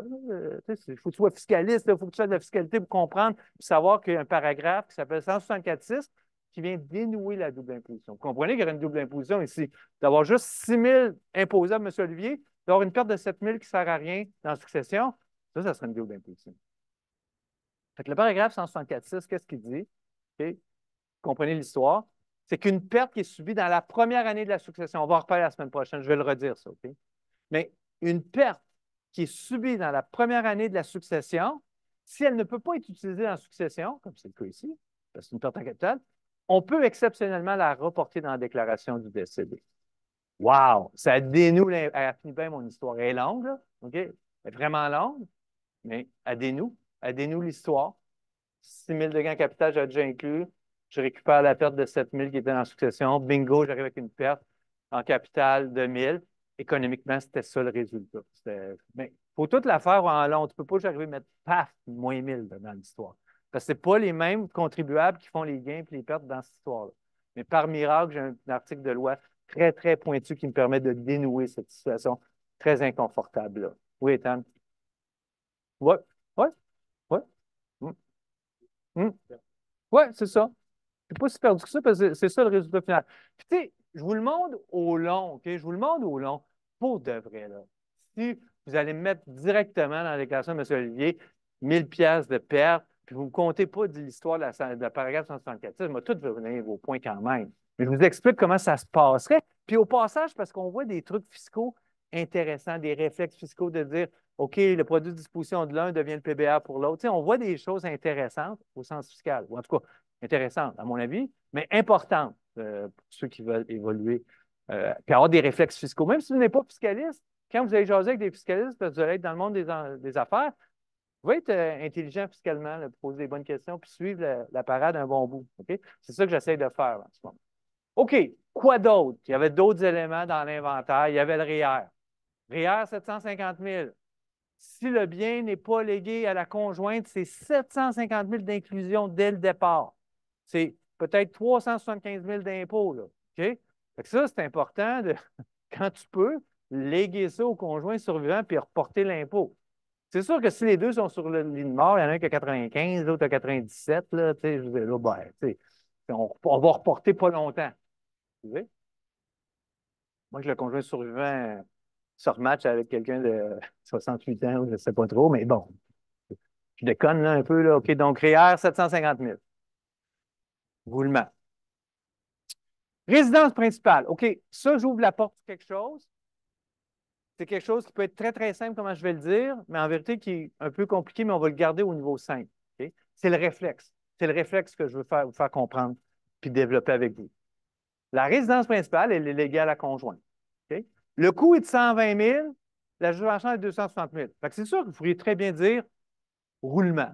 Roulement 120 000, puis ça finit là. OK? Est-ce que vous le voyez que vous pourriez dire aussi, ça c'est rare, on ne l'a pas fait encore. On refuse le roulement, pas pour une perte. On refuse le roulement pour faire un gain de 140 000, vous savez, mais un gain qui va être exempté parce que l'exemption de résidence principale. Wow, là, on est ailleurs, là. On est à un autre niveau, là. On rentre de la planif tranquillement, pas vite, là. Vous me suivez? Non, on ne fait pas, là, c'est pas une recette, là, qu'on fait toujours la même affaire, là. Mais en même temps, c'est rare, les biens sur lesquels il y a une exemption, là, tu sais. La semaine prochaine, on va avoir une grosse, grosse discussion sur les actions admissibles de petites entreprises, puis on va en faire des transactions intéressantes de planification. Mais pour l'instant, restons sur la résidence principale. Fait que, est-ce que vous le voyez? C'est quoi l'avantage, là, finalement? Là, je vous la pose la question. Ce serait quoi l'avantage d'y aller à juste valeur marchande? Donc, 260 000. J'ai un coût de 120 000. Ça fait un gain de 140 000, mais il est exempté dans la déclaration. Ça fait zéro. Mais je pourrais aussi faire un roulement à 120 000, puis ça fait zéro dans la déclaration. Je veux vous entendre. Je veux au moins que quelqu'un me dise ça. C'est quoi l'avantage d'aller à juste valeur marchande? Les deux vont donner zéro dans la déclaration du décédé, là. On est d'accord là-dessus? Oui, Julien. Oui, parfait. OK, donc la fiscalité, le, le- le fait saillant, celui qui attire les regards, c'est tout le temps le produit de disposition, qu'est-ce qui se passe quand on vend, ta. Mais l'histoire fiscale, c'est aussi, c'est quoi le PBR pour l'acheteur, pour l'acquéreur, pour l'héritier. Fait que, comme Julien vient de l'expliquer, est-ce que j'aime mieux, moi, comme héritier, avoir un bien, une résidence, qui a un coût de 120 000 fiscalement ou 260 000? Ben, j'aime mieux que ce soit de 260 000. Ça, c'est le réflexe. Ça, c'est ça que je veux que vous voyez. Mais en vérité, on pourrait pousser la machine et aller plus loin et dire, ben, dans ce cas-ci, ça ne donne peut-être pas grand-chose. Parce que si madame, elle ne s'achète jamais une autre résidence, Ben, tu sais, ça ne change absolument rien parce que tu sais, même si elle avait 120 000 de coûts, elle aurait de l'exonération dessus. Tu sais. Mais c'est pour plus tard, si jamais elle décide de s'acheter, c'est bon. Ok. On peut aller bien loin. Puis, en vérité, l'histoire ne finit même pas là. Elle ne finit même pas avec le chalet. Mais je ne vais pas jusque-là. C'est ça. Oui. Ouais. Absolument. Oui, ouais, parce que c'est vraiment une notion de couple, de conjoint. Et là, comme on a dit en fiscalité, c'est conjoint de fait ou marié. Fait que c'est une unité familiale qui ont droit à l'exemption. Ouais. OK, parfait, on continue. Donc, roulement ou bonification, j'accepterai les deux. OK? Puis juste au passage, tu sais, mettons le roulement là, du REER 750 000, quand vous faites les déclarations, vous ne pourriez rien mettre dans la déclaration, même pas laisser de traces. Mais c'est dur pour moi comme correcteur des situations de même. Tu sais, j'aime bien mieux que vous mettiez REER, marquez roulement, vous mettez zéro. Donne-moi une chance, tu sais, voir que je suis obligé de dire, ouais, il savait ce qu'il faisait ou elle savait ce qu'elle faisait. C'est pas qu'elle n'y a même pas pensé, elle n'a même pas vu qu'il y avait un REER, la personne. Bref, laissez-moi une chance. Même quand c'est à zéro, dites-moi là, que c'est à zéro. Assurance vie, il y avait un 100 000 qui était payable aux héritiers ou à la succession au décès de M. Olivier. Ce n'est pas imposable, c'est défiscalisé. Ça va nous aider dans notre planification testamentaire à la toute fin. OK? Bon, ça, c'est du OK, le CELI, là, ça, c'est important. Ça, il n'y a pas beaucoup de monde qui sait ça. Là. Écoutez bien ça, le CELI. C'est très nuancé ce que je vais vous dire. Même des gens en planification financière, il y en a qui ne savent pas ça, puis ce n'est pas véhiculé beaucoup. Puis plus que les CELI deviennent importants comme valeur, comme plafond, plus c'est important que je vous dise la chose suivante. C'est sûr que le CELI de 65 000 premier niveau là, de planif, ça ne change rien. Les premiers niveaux, ça ne change rien de le léguer aux enfants ou de le léguer à la conjointe. Quand on sort l'argent de CELI, il n'y a pas d'impôt, c'est ça un CELI. OK? Ça, ce niveau-là, tout le monde le comprend, là, tout le monde le sait, ça. L'autre niveau que même des planificatrices financières, des planificateurs ne savent pas parfois, c'est de dire, OK, si tu lègues ton CELI au conjoint survivant, oui, ça ne déclenche pas de revenus, mais ça, on l'a déjà dit, même pour l'enfant. Mais ce que ça fait, c'est que le CELI de 65 000 reste un CELI pour le conjoint survivant. Demeure un CELI. Là, ce n'est pas un CELI qui continue à grossir des plafonds à chaque année. Là. C'est la personne, le conjoint survivant, il a son CELI à elle, puis son CELI à elle, cette personne-là continue à augmenter des plafonds à chaque année. Ça c'est son CELI. Mais le CELI qu'elle hérite de son conjoint, de sa conjointe, lui demeure un CELI pareil, puis qui continue à être à l'abri de l'impôt. Donc, c'est comme un abri fiscal que tu maintiens en vie. Mais ça, c'est intéressant parce qu'il faut. Tu sais, bien des gens pourraient dire, ah, celui, je vais léguer ça aux enfants. Puis non, il y a de l'optimisation à léguer au conjoint survivant parce que, je viens de le dire, tu fais survivre l'espace CELI jusqu'au décès de l'héritier en question. Fait que ça, bien nuancé, bien spécial ce que je viens de dire. Pas un truc banal. Vous comprenez, vous voyez? C'est bon? Fait que, moi, dans mon optimisation à l'examen, je veux le voir, là, même, je répète une troisième fois, même si le CELI ne va pas déclencher d'impôt, que ce soit légué aux enfants ou aux conjoints, je veux quand même vous le léguer aux conjoints pour être optimal parce que je veux faire durer ce CELI-là. Tous les abris fiscaux, là, je veux les garder le plus longtemps possible. L'encaisse, comme je t'ai dit, des fois, je vois ça comme revenu, là, c'est dur à prendre, ça, quand je vois ça. OK, donc il n'y a rien qui se passe là, c'est de l'argent, c'est pas imposable, non. OK. OK, régime enregistré par étude de 30 000. Ça, ce qui est imposable, ce seront les subventions, on l'a vu, ce seront les revenus de placement, mais c'est les enfants qui vont s'imposer dessus quand ils vont les encaisser. Puis les cotisations qui avaient été faites par M. Olivier, ben oui, ça lui appartient, ça fait partie de la succession. Il faut l'isoler, ça fait partie de la succession, mais ce n'est pas imposable parce que ça ne donne pas droit à une déduction fiscale quand on fait la souscription, quand on fait la cotisation. Bon, société en nom collectif, on va aller assez rondement parce que c'est quelque chose qu'on a quand même parlé beaucoup en introduction aussi. Bon, c'est une entreprise qui n'est pas le 31 décembre, qui est un 31 mars. OK? Puis, comme par hasard, il décède après le 31 mars. C'est en plein le contexte où on va avoir une troisième déclaration du 5 pour le revenu d'entreprise qui excède 12 mois. Alors, la première partie qui est le revenu normal, je dirais comme si M. Olivier n'était pas décédé, du 1er avril 2017 au 31 mars 2018, c'est 300 000 Ça, c'est pour toute la société. Le contrat d'associé dit que M. Olivier a droit à un tiers des profits. Donc, on va inclure 100 000.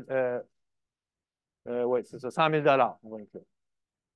Mais, vu que c'est l'année de son décès, il faut, de façon exceptionnelle pour la société en nom collectif, il faut faire un calcul de revenus qu'on peut attribuer à M. Olivier du 1er avril 2018 jusqu'à son décès. Et ça, le calcul a été fait. On vous a donné l'information. Ça donne 180 000, donc on va inclure 60 000. Ça va? Juste vous le dire. Je vous le dis d'avance. Je vais le dire à mes deux groupes. Je vais le dire à Longueuil aussi. OK? C'est bien ce que je vais vous dire. À l'examen, elle joue tout le temps avec des petites variables. Ça a l'air de rien. Ça ressemble à un même examen.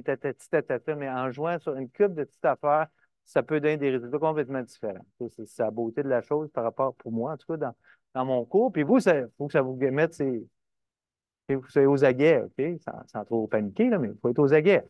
Fait que la classique, une des classiques, je ne la pose pas tout le temps de même. Je le dis tout le temps en plus avant, OK? Je le dis avant, je le dis là, en ce moment, OK? Des fois, je fais tout comme si c'était une société en non collectif. Je dis 1er avril au 31 mars. Puis là, je dis, oh, il y a un revenu de plus du 1er avril jusqu'à son décès. Je fais tout pareil, comme on a vu en classe, comme on le vu en classe. Mais c'est une société par action. Donc, vous voyez venir. Hey, le monde qui commence à faire ces calculs-là, là. Ça aussi, ça me décourage quand je vois ça. OK? C'est le temps là, d'en parler, là. Disponible, là. Si vous ne cachez pas ce que je suis après à raconter, là. OK? Si c'est une société par action, il n'y a pas de revenu qui est attribué. Il y a un voile corporatif. Les revenus de la société par action, c'est la société par action. Puis les revenus du décédé, c'est les revenus. Par contre, comme je l'ai dit tantôt, tu es actionnaire de la société par action. Fait que là, il peut y avoir de l'action sur la valeur des actions, ça, c'est sûr. Mais il n'y a pas de revenu que tu peux attribuer. OK, dans cette histoire-là, il y avait une disposition réputée de la participation, donc c'est une société en non collectif. Alors, ce n'est pas des actions qui étaient détenues, mais des participations, mais c'est le même principe. Si tu vends en bas du PBR, c'est une perte en capital. Si tu vends en haut, c'est un gain en capital. Ici, cette participation-là a été remise à Mme Olivier, donc il y a un roulement. Ça s'est fait vite, là. Mme Olivier l'a reçu le 1er mars, puis le 3 mars, les associés ont racheté Mme Olivier. Fait que c'est Mme Olivier qui va s'imposer. Mais ça, je ne vous demandais pas de le calculer, la déclaration de Mme Olivier. Mais ce qu'on doit voir dans la déclaration de M. Olivier, c'est de dire que la transaction se fait au PBR à 80 000. Okay. Voilà. Donc là, je vais juste vous montrer un petit peu l'histoire du revenu d'entreprise, mais c'est la même histoire que j'ai montrée en introduction tantôt. Donc, ici, on a l'exercice qui commence le 1er avril 2017, se termine le 31 mars 2018. Ça, c'est le 300 000 qui était gagné. Donc, ça, c'est 365 jours. Ça s'en va dans la déclaration principale. Dans ce cas-ci, parce que ce n'est pas un 31 décembre, puis parce que M. Olivier est décédé après la fin d'exercice de l'entreprise pour laquelle il était associé, ça crée une autre zone de 142 jours. C'est les mêmes données que j'avais présentées tantôt. Donc, on va inclure dans une autre déclaration. D'accord? Donc, ça, c'est principal. L'autre, c'est une déclaration distincte. OK. Il nous reste 15 minutes, mais il me reste quelque chose que je veux vous dire. Je pense qu'au niveau de la déclaration ou des déclarations, ça fait le tour. Le problème administratif, je l'ai expliqué tantôt, c'est qu'on a remis bien, aux héritiers avant même d'avoir payé toutes les dettes. La dernière dette, Mélanie l'a dit tantôt, c'est la dette de l'impôt qu'on est après calculé, c'est une dette de la succession. On ne peut pas remettre les biens avant d'avoir payé toutes les dettes, donc d'avoir calculé l'impôt. Puis de toute façon, pour ça, c'est important ce que je vais vous dire. Avant de remettre les biens aux héritiers en tant que vous allez être des liquidatrices, des liquidateurs, avant de remettre les biens, vous devez vous assurer que vous payez toutes les dettes, incluant l'impôt au décès, mais attendez d'avoir les certificats de décharge de l'ARC puis de Revenu Québec. Ce n'est pas le même terme, là, mais l'ARC, il me semble que c'est le certificat de décharge du Québec, c'est un autre terme, c'est la même idée. Ce que l'ARC va faire pour Revenu Québec, ils vont regarder dans les dossiers du décédé, ils vont s'assurer qu'il n'y a pas de montants qui sont dus. Puis s'il n'y a pas de montants qui sont dus, ils vont vous donner le feu vert pour, en tout cas, la portion fiscale de dire vous pouvez remettre les biens. Fait que le certificat de décharge, vous devez faire ces demandes-là avant de remettre les biens aux héritiers. Vous allez avoir à faire ça comme liquidateur, liquidatrice testamentaire un jour. Bon, justement, la planification testamentaire. Comme je l'ai dit, c'est important là, de le redire. Là. Vous n'avez pas le droit, on n'a pas le droit de changer le testament après le décès. Même si tout le monde était d'accord, puis on compris qu'il était mal foutu le testament, puis on veut tout changer, on ne peut pas. Il faut le faire avant le décès. Okay? Puis la semaine prochaine, on va en parler de planification de ce type-là. Mais essentiellement, si ici, je vous donnais le droit d'arriver 2 semaines avant le décès, la personne est après mourir, okay, est aux soins palliatifs, puis est saine d'esprit, puis vous voulez changer ton testament fiscalement pour améliorer les choses, qu'est-ce qu'on aurait fait? Deux choses. On l'a dit, là. On n'aurait pas légué l'immeuble locatif aux enfants. Ça, c'est facile de dire ça. Mais après ça, il faut compléter la volonté de M. Olivier. M. Olivier voulait le léguer pour 300 000 aux enfants. OK? Ça, il ne faut pas le négliger. Il est là aussi dans l'équation. Pourquoi je dis 300 000? C'est parce que l'immeuble valait 300 000. 240 000 la bâtisse, 60 000 le terrain. Fait que, il faut faire deux choses. Il faut reporter l'impôt si on peut, tout en permettant d'honorer la volonté économique du testateur, M. Olivier ici. Fait que voilà, on va faire ça. On voulait léguer 300 000 globalement, 150 000 à chacun des enfants. Fait qu'on va se partir un téléthon pour ramasser 300 000 de dollars non imposables, défiscalisés. C'est ça qu'on va remettre aux enfants via le testament. C'est comme ça que je l'image, là. C'est comme ça que je veux l'imager pour vous. Fait que, qu'est-ce qui est défiscalisé? Qu'est-ce qui n'a pas d'impact fiscal dans les biens? Pas mal de trucs. On n'aura pas de misère à ramasser 300 000. Il y a l'encaisse. On ne peut pas avoir plus défiscalisé que ça. 40 000 pour ramasser 300 000. Okay? C'est ça qu'on va léguer aux enfants. Moitié-moitié.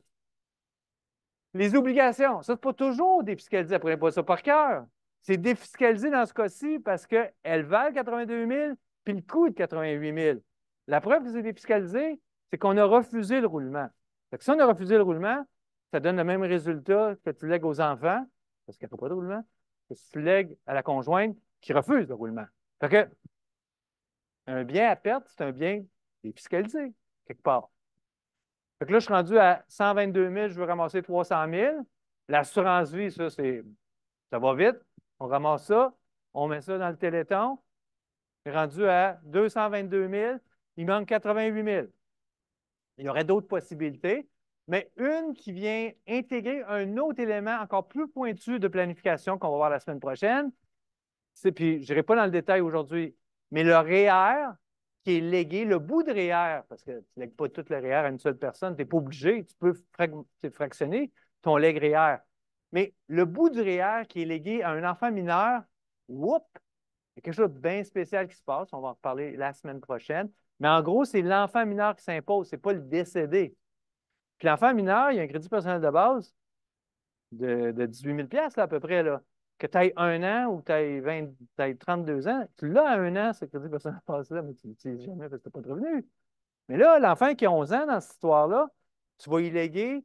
Moi, j'ai marqué 120 000, c'est plus que le 300 000, mais dans le fond, pourquoi je mets 120 000? C'est que l'enfant a 11 ans, fait qu'il y a comme 8 ans pour étaler ce revenu-là de REER. Mais on va le voir la semaine prochaine. Fait que 8 fois 15 000 étant le crédit personnel de base, il y a un peu plus que ça, mais c'est des ordres de grandeur. Fait 8 fois 15 000, ça donne 120 000. Fait que si je lègue 120 000 à l'enfant mineur, il va s'acheter une rente d'étalement. Son conseiller va lui acheter une rente d'étalement, puis il va avoir 15 000 à 11 ans, 12 ans, 13 ans, puis bang, on va enlever tout l'impôt. Ça, c'est encore plus puissant que l'encaisse, l'obligation, puis l'assurance vie. C'est encore plus puissant parce que tu ne payes pas d'impôt sur quelque chose qui aurait de l'impôt. Tandis que les autres éléments, il n'y a jamais d'impôt. Oui. Vas-y.